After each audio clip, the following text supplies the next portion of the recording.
Assalamualaikum warahmatullahi wabarakatuh. Waalaikumsalam warahmatullahi wabarakatuh. Selamat datang di podcastmu, Podcast Pemuda Muhammadiyah Batur. Alhamdulillah pada kesempatan kali ini, di sesi podcastmu kali ini, kita kedatangan tamu yang sangat luar biasa. Beliau Mbak Dr. Amalia Desiana. Tepuk tangan untuk kita semua. Ya, alhamdulillah pada kesempatan kali ini kita kedatangan calon bupati nomor urut 2, Mbak Amalia Desiana yang juga dokter, ya Mbak. Oke. Ya, yang pada kontestasi pemilihan bupati kali ini berpasangan dengan Mas Wahid Wahid Jumali. Jumali. Nggih.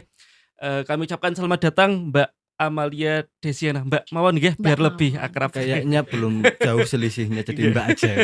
Nggih, pada kesempatan kali ini juga dibersamai oleh rekan kami Mas Zuhdan. Assalamualaikum Dari- Mbak Amel. Sehat? Waalaikumsalam warahmatullahi wabarakatuh. Jadi Mbak Amel ini jadi salah satu program dari Pemuda Muhammadiyah Batur mengadakan podcast dengan beberapa bintang tamu, baik itu ustadz maupun tokoh-tokoh yang kebetulan karena Banjarnegara sebentar lagi kita akan mengadakan pemilu pilkada. Kita mengundang kedua calon bupati. Yang pertama Dr. Bugar sudah, dan alhamdulillah pada kesempatan kali ini Mbak Amel bisa datang di tengah-tengah kita sekalian. Sebelum lebih lanjut, mungkin dari rekan-rekan ingin mengetahui lebih lanjut, ingin kenal lebih dalam tentang Mbak Amel, kami persilahkan kepada Mbak Amel untuk memperkenalkan diri terlebih dahulu, baik pendidikan, organisasi, dan lain sebagainya. Monggo Mbak Amel. Oke, terima kasih. Saya sebuah kehormatan diundang pada acara podcast Pemuda Muhammadiyah gitu. Perkenalkan diri, saya Dr. Amalia Desiana, biasa dipanggil Mbak Amel. Namanya Amalia tapi panggilannya Amel. Amel. Jadi konon katanya dulu salah pencatatan, tapi mungkin akhirnya menjadi doa. Mungkin orang tua saya ingin saya lebih banyak beramal. Amin. Berarti Amin. Mbak Amel ya, bukan Mbak Amal, meskipun nama Namanya panjangnya namanya panjangnya Amalia Desiana tapi tetap panggilannya Mbak Mbak Amel. Amel. Ya. Saya lahir di Banjarnegara tanggal 1 Desember tahun 1988. 88. 88. Berarti tahun ini berapa tahun Mbak? Desember ini 36 tahun. Oh, masih sangat muda Selisihnya Mas Zuhdan. enggak terlalu jauh ternyata. Selama Zuhdan selisih berapa tahun? Ya kurang lebih sekitar 5 tahun. Mbak. Saya rasa tadi baru 17 tahun Mas usianya. Mas. Aduh. Covernya ini menipu Mbak. Ah, kabarnya. Covernya menipu ini. Oke, saya dilahirkan dari pasangan suami istri bernama Budi Sarwono atau biasa yang dipanggil Wincin. Ibu saya bernama Marwi. Saya putri kedua. Putri pertama adalah Mbak Lasmi Indaryani, saya yang kedua. Alhamdulillah saya punya satu orang suami yang luar biasa mendampingi saya. Namanya Feby Maulana, dan saya dikaruniai 2 orang putri. Alhamdulillah saya dibesarkan dengan orang tua yang penuh dengan kasih sayang dan luar biasa mendidik anak-anaknya ini penuh dengan mandiri. Karena memang orang tua saya tidak sama sekali memanjakan putra-putrinya, itu tidak gitu. Sampai pernah beberapa hari yang lalu ditanyakan, Mbak Mel bisa bikin Indomie gak ya? Jadi di tengah-tengah pertanyaan yang berat-berat gitu, ada salah satu audiens tuh menanyakan, apakah Mbak Mel bisa membuat Indomie gitu. Saya jawab, tidak hanya Indomie, insya Allah yang lain-lain bisa. Tidak bisa hanya naik sepeda, motor, dan mengendarai mobil, mungkin naik pohon juga saya bisa. Superwoman. Nah makanya gitu, kita wanita serba bisa. Oke, saya lulusan FK Unsud, Universitas Jenderal Sudirman gitu. Alhamdulillah saya lulus S1 pada tahun 2009, lalu saya lulus dokter setelah profesi itu 2011. Alhamdulillah, lalu saya berkarir di dunia politik. Saya 2 periode menjadi anggota DPRD Kabupaten Banjarnegara, dan posisi terakhir ini posisi sekarang saya sedang cuti nonaktif karena dalam pencalonan saya sebagai Ketua PMI Kabupaten Banjarnegara. Ketua PMI Palang Merah Indonesia. Palang Merah Indonesia. Berarti setelah dari Unsud lulus, pekerjaan di mana tadi Mbak? Tadi setelah lulus dulu itu ada namanya program internship, program magang kepada pemerintah provinsi. Saya alhamdulillah ditempatkan di Puskesmas Susukan 1 dan RSUD Banjarnegara. Setelah selesai internship itu saya langsung menjadi anggota DPRD. Oh, iya. Berarti setelah lulus dari Fakultas Kedokteran kemudian mengikuti program intensif Intensif di Puskesmas Susukan dan juga Susukan RSUD RSUD Banjarnegara Banjarnegara. sebelum memutuskan untuk menjadi ikut anggota dewan betul Banjarnegara Banjarnegara 2 periode. 2 periode. Kemudian Mbak Amel, kenapa memutuskan untuk ikut kontestasi menjadi calon Bupati Banjarnegara? Oke. Mungkin yang dulu sudah cukup nyaman di dewan atau seperti apa, kemudian yang memanggil Mbak Amel untuk bismillah saya bisa ikut di pemilihan calon Bupati Banjarnegara. Ya, terima kasih Mas. Salah satu yang memotivasi saya jelas kedua orang tua saya. Sebelum ayah saya wafat, ayah saya menyemangati saya dan berkata bahwa sebaik-baiknya manusia adalah yang bermanfaat untuk orang lain.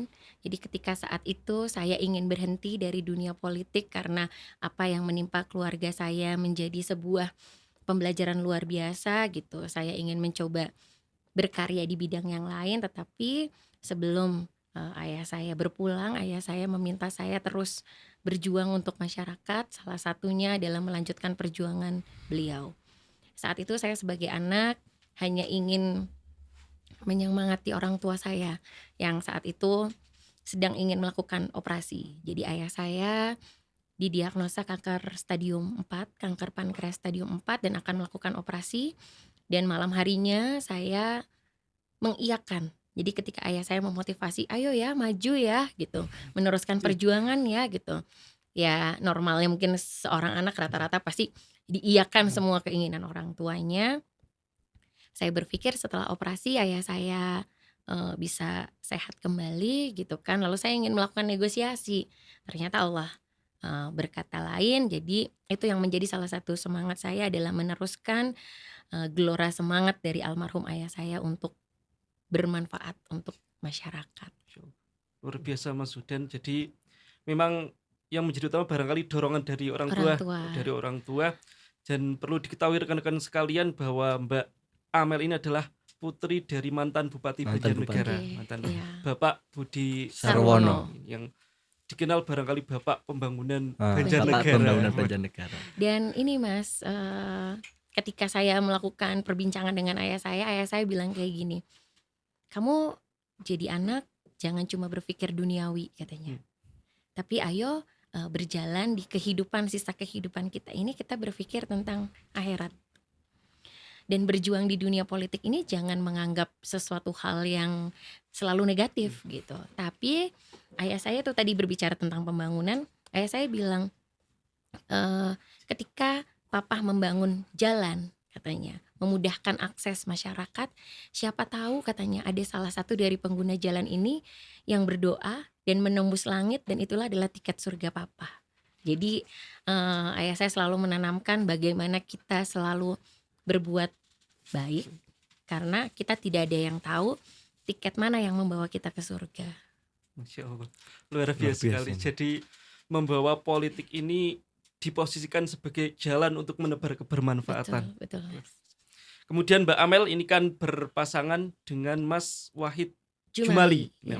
Barangkali dengan Mas Wahid Jumali ini baru kenal dipasangkan pada kesempatan kali ini menjadi calon bupati dan wakil bupati atau sebelumnya sudah kenal terlebih dahulu Mbak? Alhamdulillah kami menjalin komunikasi sudah lama dari almarhum Gus Najib dengan almarhum ayah kami berhubungan baik gitu. Akhirnya keluarga kami juga berkomunikasi baik. Tapi sedikit bercerita, sebenarnya awal mulanya itu saya tidak berpasangan dengan Gus Wahid. Awal mulanya tidak berpasangan dengan Gus Wahid sampai dengan, jadi pemilihan kemarin kan tanggal 14 Februari ya Mas, hari Rabu. Di hari Jumat berarti di tanggal 16 Februari itu ayah saya tiba-tiba minta menelpon Gus Wahid.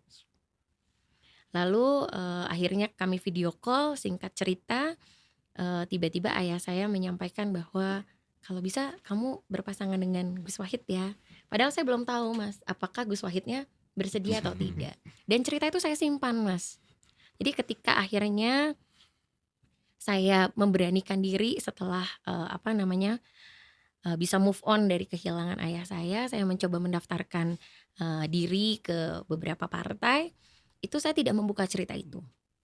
Tapi dari semua partai yang akhirnya memberikan rekomendasi ke saya, itu semuanya itu mensupport jika saya bisa berpasangan dengan Gus Wahid. Sampai dengan Gus Wahidnya tuh belum ketemu dengan partai-partai tersebut. Baru saya, lalu akhirnya beberapa rekomendasi turun. Gus Wahidnya juga kaget, kok bisa seperti itu. Sudah setelah akhirnya 7 partai yang bersama dengan saya, sudah selesai semua proses pendaftaran, baru saya buka ke teman-teman bahwa saya mengucapkan terima kasih kepada teman-teman yang memberikan rekomendasi kepada saya gitu kan. Di balik cerita ini salah satu harapan ayah saya terkabulkan gitu. Kenapa? Saya baru cerita kalau ternyata di hari Jumat itu ayah saya menginginkan saya berpasangan dengan Gus Wahid. Jadi memang semua jalan Allah, Mas, karena saya sebagai anak sebuah kebahagiaan tersendiri ketika harapan dari orang tua saya satu persatu terwujud. Termasuk nomor urut 2, Mas. Itu juga harapan dari orang tua. Bukan harapan dari orang tua sih, cuma foto saya terakhir dengan almarhum ayah saya mengacungkan jari 2. Jadi ketika ketika pas mau proses pengambilan nomor urut, saya ngomong sama Gus Wahid, Gus doain ya Gus biar kita bisa dapat nomor urut 2 gitu. Mbak saya kan Wahid katanya, Wahid kan 1 katanya kayak gitu. Enggak Gus, nanti besok Wahid yang asli ada di nomor 2 gitu. Akhirnya saya cerita, terus saya mungkin kalau lihat videonya pas pengambilan nomor urut itu, saya sampai speechless Mas, sampai diem aja saya, sampai pengen nangis di atas panggung, malu gitu kan ya, masa pengambilan nomor urut nangis gitu kan ya gitu. Tapi saya sampai tidak beranjak dari hanya memegang aja gitu. Mungkin kalau dilihat prosesnya pembukaannya agak sedikit lambat gitu kan, karena memang saking bahagianya, ya Allah alhamdulillah pas banget kok dapat nomor urut 2 seperti itu. Assalamualaikum. Waalaikumsalam. Monggo. Wah terima kasih. Dingin apa Mas, kok bergetar Mas? Ini efek AC atau gimana ya Mas? Gitu. Perasaan kok nggak lagi gempa Mas? Gempa ya Mas. Oh iya. Tidak terpesona dengan saya kan Mas? Mungkin efek AC-nya terlalu dingin. Oh mungkin efeknya terlalu dingin. Ini Mas Ari Setiawan. Oh Mas Ari Setiawan. Jadi atur nuwun ya Mas. ahli desain, Masya Allah. Jadi tadi ya Mbak Amel barangkali sudah disampaikan latar belakang mungkin pendidikan, pekerjaan, juga kemudian latar belakang kenapa maju dengan Gus Wahid. Nah sekarang kita berbicara lebih lanjut, lebih serius tentang Banjarnegara. Kalau boleh tahu, apa visi misi Mbak Amel dan Mas Wahid di pemilihan bupati pada kesempatan kali ini? Alhamdulillah, ini gantian saya yang gemeter nih Mas nanti. Takut dinilai berapa nih nilainya? Oke, alhamdulillah visi misi saya adalah Banjarnegara maju dan sejahtera. Itu visinya. Misinya panjang kali lebar kali tinggi, kami rangkum menjadi Banjarnegara maju. Banjarnegara maju. Jadi kalau ada yang bilang kalimat Banjarnegara maju ini menduplikat atau memplagiat, saya rasa tidak ya, kami tidak berpikir sampai picik itu bahasanya. Jadi awal mula kalimat maju ini adalah kami mencari singkatan nama kami yang tadinya Dewa, Aswaja, Samawa, sampai udah kayak mau kawinan Mas, Samawa gitu kan. Akhirnya maju singkatan dari Amalia dan Jumali gitu. Terus akhirnya ternyata kalimat maju ini merepresentasikan dari visi misi kami. Jadi kadang kalau kami turun ke masyarakat untuk menjelaskan visi misi kan panjang ya Mas. Kayaknya tidak cukup 1 hari untuk menceritakan, sehingga bahasa gampang yang ingin kami sampaikan adalah Banjarnegara maju. Maju apanya? Maju di semua bidang. Harapannya infrastrukturnya maju, pendidikannya, kesehatannya, pariwisatanya, ekonominya, UMKM-nya, pertaniannya, semua maju. Dari semua sektor maju ya Mas. Ini ada satu pertanyaan nih dari warga Batur Mbak Amel. Siap. Berkaitan dengan UMR. UMR, oke. Ini kan ya memang kita bisa lihat bersama bahwa UMR Banjarnegara itu paling rendah. Bisa nggak Mbak Amel kira-kira dinaikkan gitu? Jadi gini Mas. Biar semangat, oke gitu. Kalau saya malah tidak terfokus, terkotak pada UMR Mas. Kenapa? Kalau UMR itu kan yang menghitung atau menaikkan itu provinsi. Jadi bahasanya sekarang bukan UMR, UMK. UMK sama dengan faktor gitu kan. Jadi nanti faktor ini ditentukan oleh pengusaha dan pemerintah serta perwakilan dari pekerjanya Pekerja. untuk menghitung berapa 0, sekian persen yang mau dikalikan dengan pertumbuhan perekonomian. Berarti kan yang kita harus genjot kan pertumbuhan perekonomiannya. Jadi untuk agar ini naik berarti faktornya kan sudah ditentukan 0, sekian gitu. Saya lupa sih. Cuma pengaliannya ini yang bisa berubah naik turun ini adalah pertumbuhan ekonomi. Berarti bagaimana nih kita mengejar agar pertumbuhan ekonomi agar ketika dikalikan sebelah sininya jadi naik gitu kan UMK-nya ya. ikut UMK naik. ikutan naik gitu. Salah satunya ternyata percepatannya tuh di infrastruktur, Mas. Itu kemarin saya baru baca terakhir untuk mempercepat pertumbuhan ekonomi salah satunya ada infrastruktur. Makanya kami tuntas ruas jalan kabupaten dan tuntas ruas jalan usaha tani, Mas. Kenapa? Untuk mendongkrak ini gitu. Karena runtutannya panjang, Mas. Dengan infrastruktur yang baik berarti misalnya contoh yang pertanian, ongkos angkutnya lebih murah. Prosesnya dan lain sebagainya lebih gampang, itu mempengaruhi pertumbuhan ekonomi. Nah, pertumbuhan ekonomi tidak hanya infrastruktur, Mas, banyak gitu. Jadi kalau saya malah tidak terlalu terfokus, hanya terkotak pikirannya bagaimana UMK naik. Terus kalau seandainya UMK naik nih, Mas, apakah menyelesaikan permasalahan kita? Ya kan gitu. Jadi misalkan contoh pengusaha, oke, UMK-nya bisa naik, tapi ternyata akhirnya perusahaan di Banjarnegara harus mengurangi pekerjanya hanya karena bebannya ternyata tidak mencukupi, buah si malakama juga, Mas. Makanya terkait itu saya malah lebih ingin membuka gitu kan, bahwa kita bisa nggak sih merubah mindset kita untuk kita menjadi investor lokalnya nih. Salah satu pertumbuhan ekonominya kan berarti harus mendatangkan investor dan lain sebagainya. Saya memang agak terdoktrin oleh kakek saya. Kakek saya kebetulan seorang veteran pejuang kemerdekaan Republik Indonesia, keturunan Tionghoa.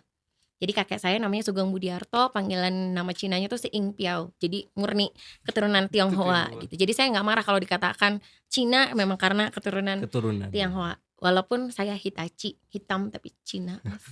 Mohon maaf. Hitachi. Ada bahasa baru lagi nih, Hitachi.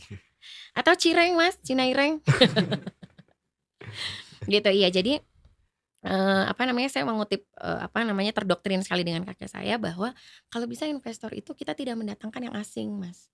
Karena dulu beliau itu bercerita berapi-api bahwa susahnya bagaimana sih mengusir mengusir yang asing itu agar Indonesia merdeka. Sekarang kita udah merdeka terus kita pengen datengin lagi gitu. Makanya saya terinspirasi untuk ayo kita kembangkan investor lokal. Kayaknya saya rasa Batur Dieng ini sudah mulai membudidayakan itu. Karena sangat selektif sekali nih ketika investor lokal mau masuk pasti barikadenya cukup kuat gitu kan. Kenapa ya? Saya sepakat itu. Karena ya yang lokal dulu, kalau yang lokal bisa kenapa harus orang lain? Perekonomiannya untuk berputar di situ gitu. Kalau perekonomiannya berputar di situ, ya pertumbuhan ekonomi di Banjarnegara meningkat. Tapi kalau ini investornya kita utamakan yang luar, berarti perekonomiannya tidak berputar di kita. Pindah kan, Mas? Nah, terus gimana mau faktor tadi? Faktornya mau meningkat. Sampai dengan yang ujung sebelah sini jadi belajar matematika ya, Mas. Harus tahu perkalian sama dengan apa. Kemudian Mbak Amel tadi disinggung tentang bagaimana kita meningkatkan investor dari lokal terlebih dahulu. Nah, barangkali Mbak Amel punya gambaran bagaimana Banjarnegara ini bisa menghasilkan investor-investor handal yang bisa bermanfaat lah, bisa menginvestasi di kabupatennya sendiri. Ya, salah satu harapan dan cita-cita yang ingin saya kembangkan adalah membuat inkubator UMKM. Di situ wadahnya terutama para pemuda-pemuda gitu kan, yang punya wawasan yang terbuka, apalagi sekarang serba online. Nah, di situ kita naungi dalam sebuah wadah dan pemerintah hadir di situ untuk mendampingi. Baik dari segi permudahan permodalan, bagaimana pemasaran, bagaimana produksinya, kita dampingi sampai dengan bisa mandiri. Mudah-mudahan bibit-bibit ini bisa kita kembangkan di semua kecamatan dan itu bisa menjadi investor-investor lokal. Sesimpel nggak usah berpikir kayak yang harus perusahaan, Mas. Jadi juragan cilok aja itu menghasilkan, Mas. Misalkan punya 20 gerobak gitu di Batur. Satu gerobak untung 50.000 dan kita sudah ikut mempekerjakan orang lain juga. Nggak usah lah jauh-jauh 50.000, 20.000 aja Mas. Dikalikan 20 gerobak udah 400.000, dikali 1 bulan nggak usah mikirin UMR Mas. UMR kalah jauh ya. Nah, makanya kita coba mindsetnya jangan cuma terkotak kan kayak gitu, tapi bagaimana kita bisa berkembang. Dan ini kan juga salah satu pemuda-pemuda Muhammadiyah ini kan dengan mengadakan ini juga sebuah sesuatu hal yang baru jika dikelola dengan baik gitu kan, ditularkan kepada kecamatan yang lain, dari media sosial juga menghasilkan. Jadi alhamdulillah untuk pemuda Muhammadiyah Batur sendiri, Mbak Amel sedikit cerita, selain daripada program podcast seperti ini juga memiliki amal usaha.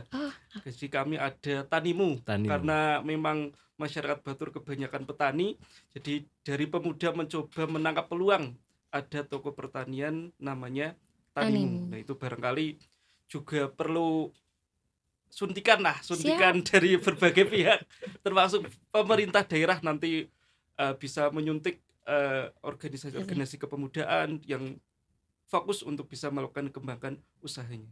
Insya Allah Mas, jika nanti Allah meridhoi saya dan Gus Wahid gitu kan.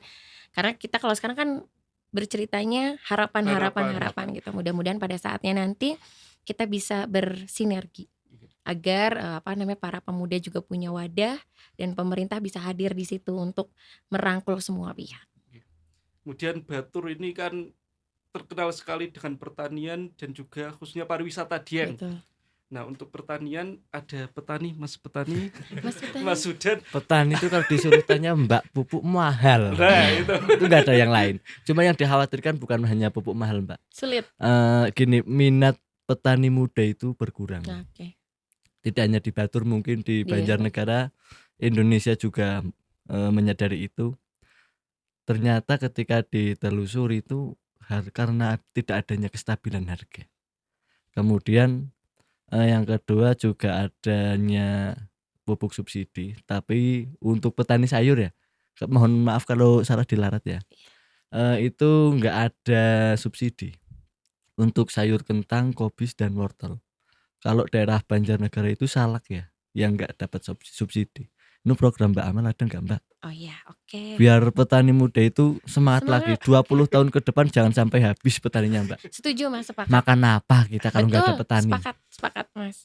Makanya tadi saya tidak terlalu terkotak dengan UMK gitu kan, karena memang potensi di Banjarnegara ini banyak Mas. Salah satunya pertanian, dan saya juga berharap agar para generasi penerus kita ini tidak anti terhadap pertanian. Jadi ketika pertanian ini dikelola dengan teknologi yang maju, modern, insya Allah hasilnya juga akan bisa menghasilkan. Dan ketika hasilnya menghasilkan, saya yakin pemuda-pemuda khususnya di Banjarnegara yang mayoritas petani ini sudah tidak gengsi lagi nih menjadi seorang petani, karena sebuah pekerjaan yang menyenangkan dan mengasihkan gitu. Nah, salah satunya tadi kalau berbicara pupuk memang tidak hanya di Banjarnegara Mas, tapi di di seluruh Indonesia ini mengeluhkan hal yang sama. Mudah-mudahan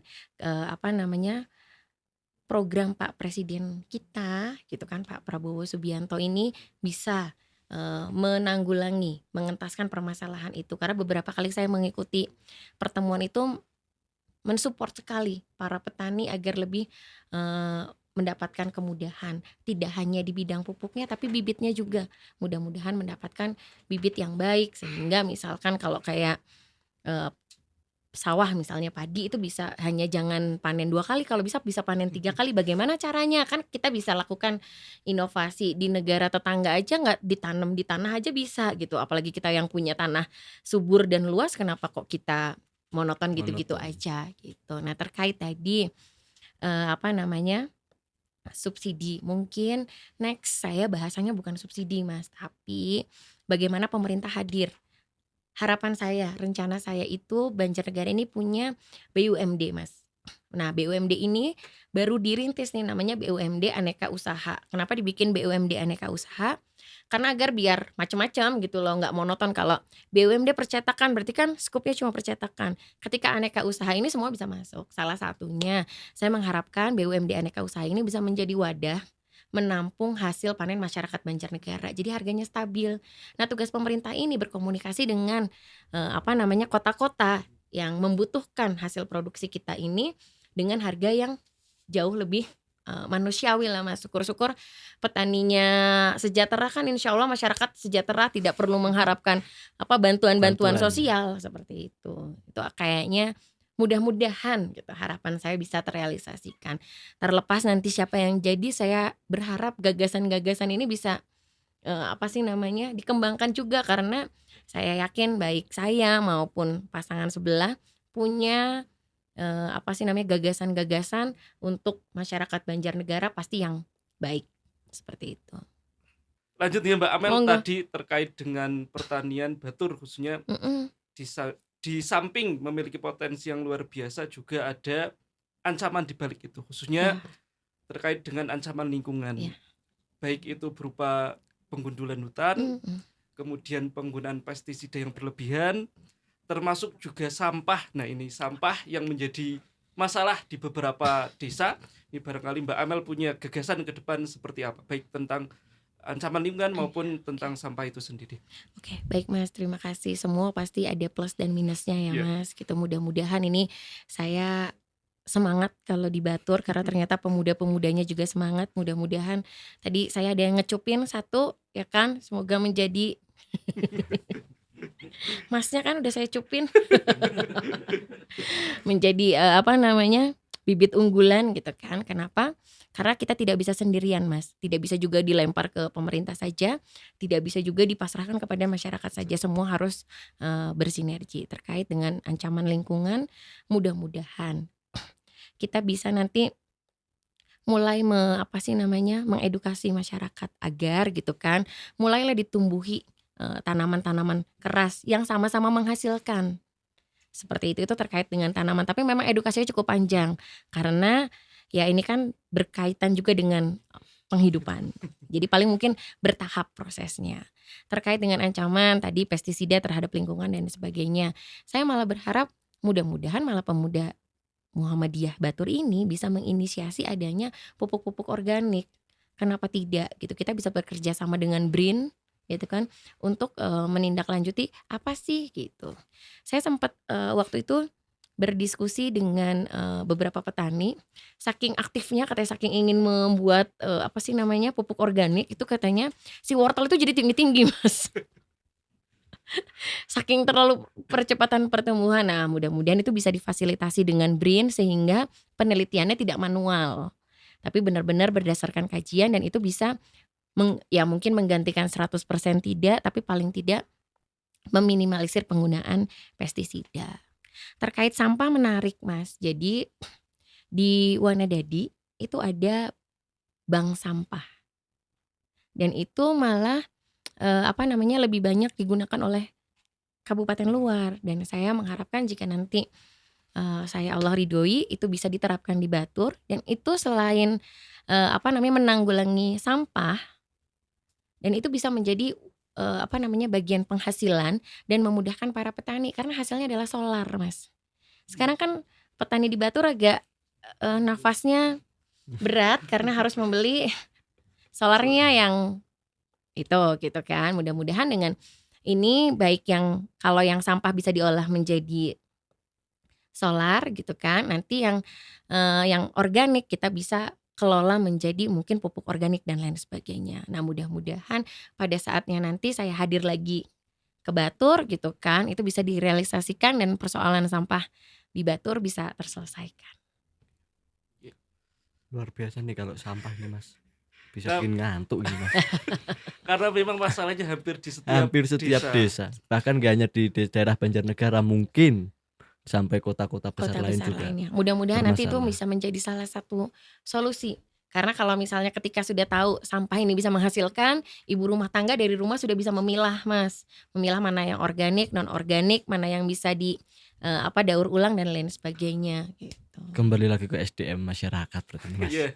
Jadi memang masyarakat kita selain dari kebijakan pemerintah juga perlu kesadaran. Yang Betul. lebih penting lagi ternyata kesadaran masyarakat termasuk tadi penggunaan pestisida, pengundulan hutan dan juga masalah sampah. Sampah. Ya mudah-mudahan kan nanti generasi penerusnya bisa merubah, ditambah dukungan support dari pemuda Muhammadiyah bisa mensukseskan itu semua. Insya Allah bisa ya. Insya Allah kita Harus bisa. untuk Eh, lebih maju. berkaitan dengan sepak bola ini Mbak Amel. Saya kok masih terbayang-bayang semalam gitu. Persibara. Nah kayaknya udah nyampe Persibara ini. Persibara. Kalau Armada mau dibawa kemana? Ini kayaknya gak ikut liga ya Mbak untuk saat ini ya? Enggak, masuk ya? karena memang terkait Persibara mudah-mudahan nanti kita bisa hidupkan kembali, dan saya menginginkannya jangan terfokus hanya pada menang tapi prosesnya dan bagaimana Persibara ini bisa benar-benar murni asli masyarakat Banjarnegara, karena akhirnya selama ini mungkin jadi mati suri karena dalamnya itu tidak murni 100% Banjarnegara.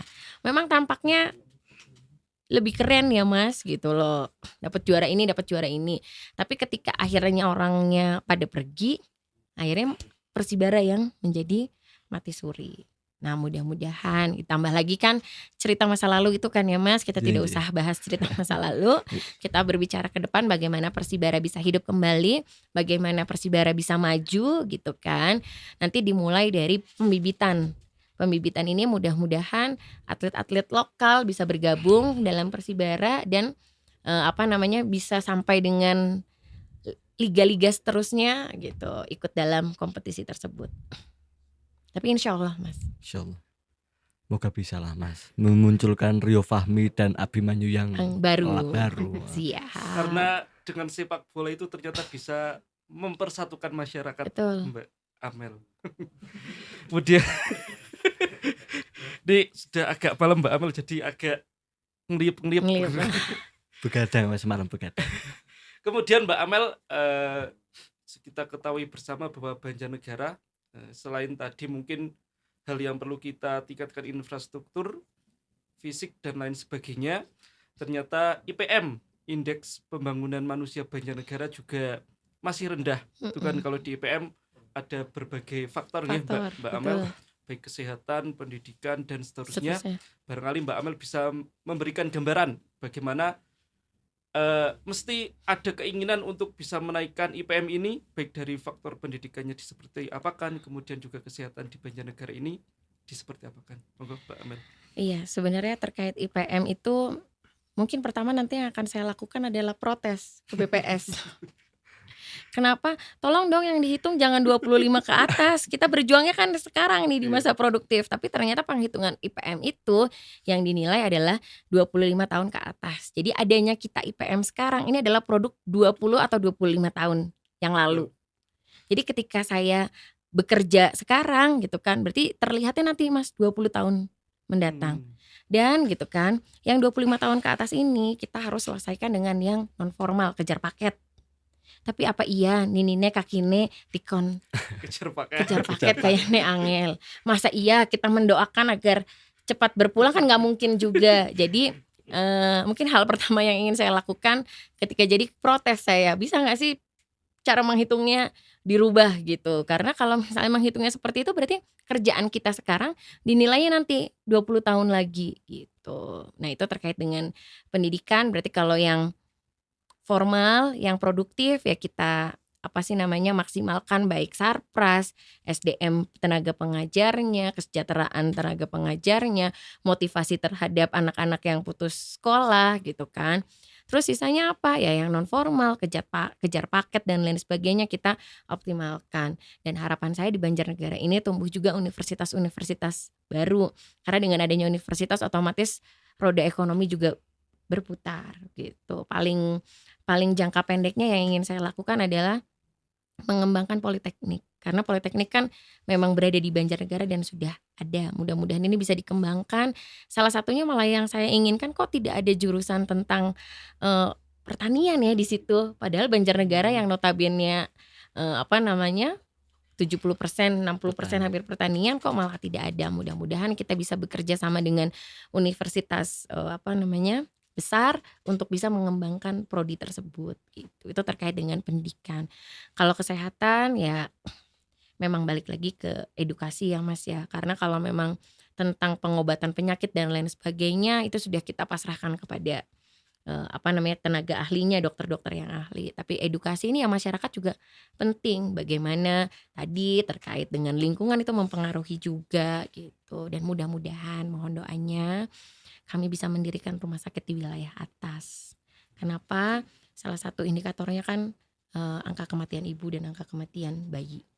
Nah mudah-mudahan dengan adanya, walaupun mungkin bukan di Batur tapi di daerah atas yang agak tengah-tengah biar bisa terakses gitu kan, itu bisa mengurangi lah sehingga IPM kita sedikit demi sedikit bisa lebih baik.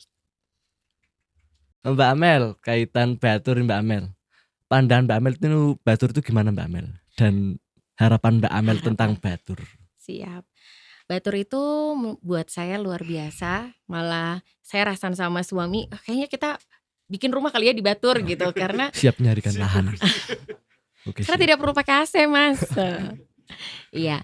Jadi harapan saya terkait Batur terutama pariwisatanya luar biasa. Saya berharap tidak hanya Dieng saja, tetapi juga desa-desa lain di Kecamatan Batur ini bisa menjadi desa penyangga pariwisata. Jadi saya cukup prihatin ketika lama tinggal di Batur ini hanya 1, sekian, berarti 1 hari lebih sekian. Berarti kalaupun nginep nggak lama-lama kan, seperti itu. Harapan saya mungkin bisa menginap sampai 2 hari, 3 hari di Batur ini. Dengan cara apa? Meningkatkan si desa-desa di sekitar Dieng ini menjadi desa penyangga wisata, baik yang alami maupun yang buatan. Saya sebagai ibu muda yang masih punya anak kecil-kecil, kalau ke Batur jujur masih agak bingung, anak saya mau kemana ya gitu. Ternyata tadi misalnya saya lihat ada domba Batur. Domba Batur itu kan bisa dijadikan area bermain anak gitu kan, edukasi dan lain sebagainya. Itu bisa loh kita kembangkan nanti difasilitasi, baik misalnya melalui BUMDes ataupun yang swasta bisa berdikari sendiri. Terus Dieng ini terkenal juga ada bun es. Upas. Nah bun upas itu kenapa sih kita nggak bikin yang buatan kayak rumah-rumahan salju dan lain sebagainya?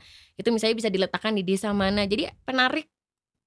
Jadi nggak hanya cuma monoton di Dieng, foto di candi gitu. Dan sedikit informasi boardwalk itu dulu salah satu gagasan saya. Cuma memang tidak dipublish gitu karena saat itu banyak yang protes karena katanya menyusahkan.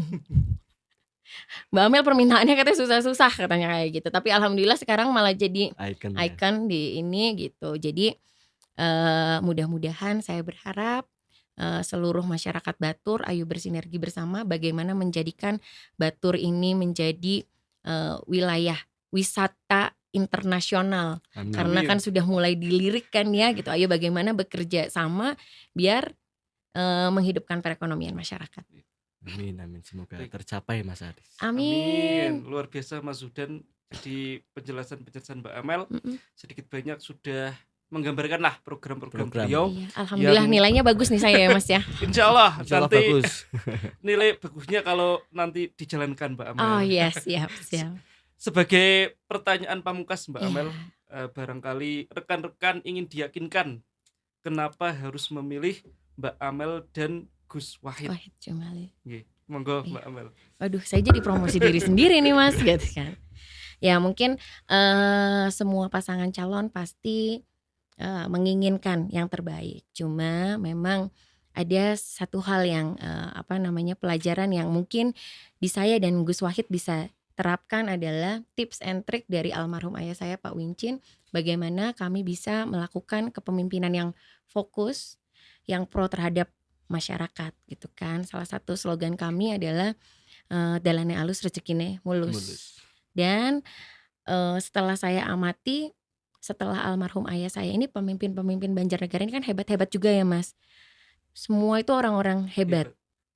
Tapi ternyata keluhan masyarakat tidak seperti pembangunannya dirasakan seperti almarhum Bapak Wincin. Nah, di situ ada tips dan trik yang mudah-mudahan bisa saya aplikasikan sehingga pembangunan infrastrukturnya tetap jalan, tapi pembangunan di bidang lainnya juga bisa maksimal. Jadi mungkin salah satu sisi kelebihan kami di situ. Pengen dalane halus, rezekine mulus. Nah, pantun boleh Mas, pantun? Boleh. Monggo Mbak. Kita Siap balasan itu kita loh Mas. cakepin apa cantikin? Cantik dong Mas, kan Oh, besok cantik. saya perempuan sendiri gitu. Walaupun ada yang gak suka bilangnya Mbak Amel pede banget sih kayak ayu-ayua gitu. Loh, kalau saya bilang Bapak Ibu pilih yang saya ya, pilih Amel yang ganteng, kan malah menyalahi kodrat ya Mas gitu. Jadi karena saya merasa wanita perempuan ya membanggakan diri sendiri gitu kan. Jadi besok jangan lupa pilih yang cantik sendiri. Kok saya jadi grogi? Ditungguin ini loh Mbak. Oh gitu, iya. Sambil mikir mau bales apa Oh, enggak iya, ini.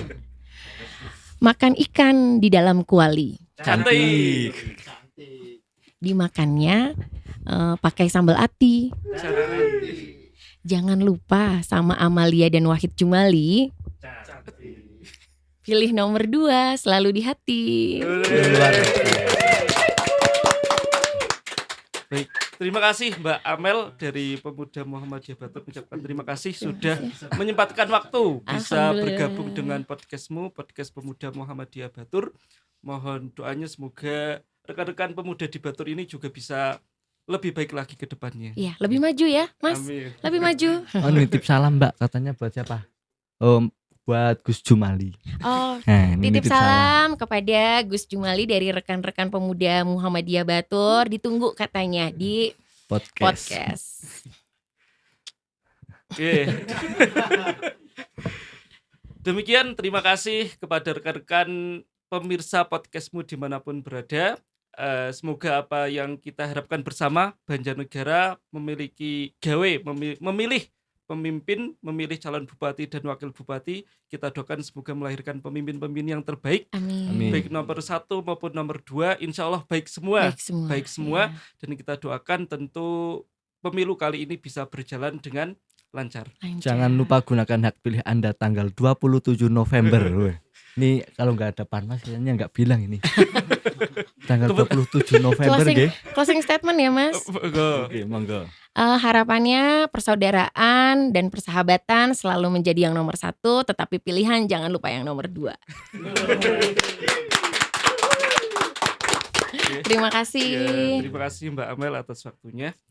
Terima kasih. Demikian dari podcastmu, podcast Pemuda Muhammadiyah Batur. Kurang lebihnya mohon maaf. Fastabiqul khairat. Assalamualaikum warahmatullahi wabarakatuh.